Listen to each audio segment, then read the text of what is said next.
দ্বিতীয় দিনের মতো নির্বাচন কমিশনে চলছে রিটার্নিং কর্মকর্তার রায়ের বিরুদ্ধে আপিলের শুনানি। দুপুর পর্যন্ত ৩৫টি আপিলের মধ্যে ২৮টি বৈধ, ৫টি অবৈধ এবং ২টি স্থগিত করেছে কমিশন। আরও জানাতে রাজধানীর আগারগাঁওয়ে নির্বাচন ভবন থেকে যোগ দিয়েছেন সহকর্মী সুলতানা জাহান মিতু। মিতু, একটু জানতে চাইবো যে সবচেয়ে বেশি মনোনয়ন যদি বাতিল হয়েছে সেটি স্বতন্ত্র প্রার্থীদের হয়েছে। এই যে শুনানি কার্যক্রম, সেটা নিয়ে যারা প্রার্থিতা ফিরে পাচ্ছেন তারা কি বলছেন?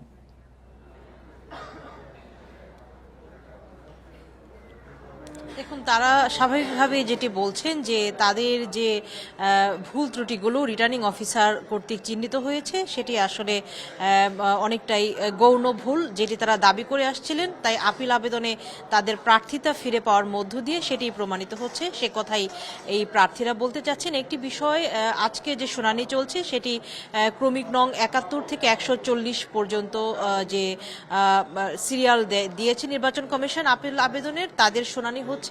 এখন পর্যন্ত ৬০টির মতো আপিল আবেদনের শুনানি সম্পন্ন হয়েছে। বিকেল ৫টা পর্যন্ত এই শুনানি চলবে। আশা করছি এর মধ্যেই নির্ধারিত যে আপিল শুনানিগুলো করার কথা রয়েছে সেগুলো শেষ হয়ে যাবে।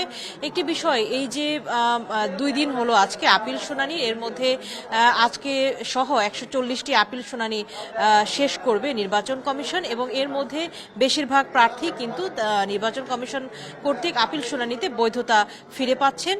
এর মধ্য দিয়ে প্রার্থীরা আসলে যে দাবিগুলো করছিলেন যে তাদের যে ভুল ত্রুটিগুলো রিটার্নিং কর্মকর্তা খুঁজে পেয়েছিলেন বা চিহ্নিত করেছিলেন সেগুলো আসলে খুবই গৌণ এবং সেগুলো চাইলেই রিটার্নিং কর্মকর্তা স্ব জেলা পর্যায় থেকে সমাধান করে দিতে পারতেন, যেটি প্রার্থীরা বলে আসছেন। এখানে এসেও যেটি অভিযোগ করছেন এটি তাদের জন্য একটি ভোগান্তির বিষয় হয়ে দাঁড়ালো।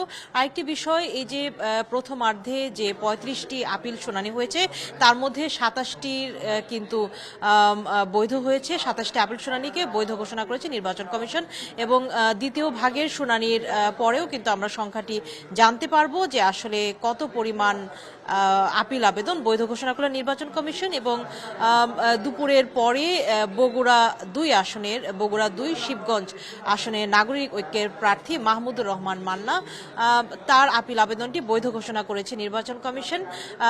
সারাদিনের গুরুত্বপূর্ণ প্রার্থীর মধ্যে তিনি যেমন রয়েছেন তেমনই জামায়াতের একাধিক প্রার্থী রয়েছেন এবং জামায়াত ছাড়াও জাতীয় পার্টিরও প্রার্থী রয়েছেন, সেই বিষয়টি আমরা জানি এবং তাদের পক্ষ থেকে এসে এখানে কথা বলা হয়েছে। আরও একটি বিষয়, মোট ৭২৩টি মনোনয়নপত্র বাতিল করেছিল নির্বাচন কমিশন যাচাই বাছাই এবং সবশেষ শুক্রবার আপিল আবেদনে ৬৪৫টি আপিল আবেদন করে বিভিন্ন আসন থেকে আসা প্রার্থীরা এবং সেই ৬৪৫টি আবেদনেরই শুনানি করছে নির্বাচন কমিশন এবং এই শুনানি চলবে আগামী ১৮ জানুয়ারি পর্যন্ত, অর্থাৎ মোট ৯ দিন ধরে নির্বাচন কমিশন এই শুনানি অনুষ্ঠান করবে।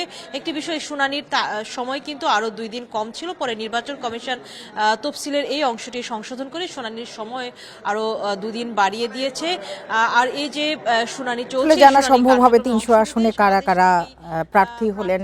সুলতানা জাহান মিতু, আপনাকে অনেক ধন্যবাদ আমাদের সাথে যোগ দেওয়ার জন্য।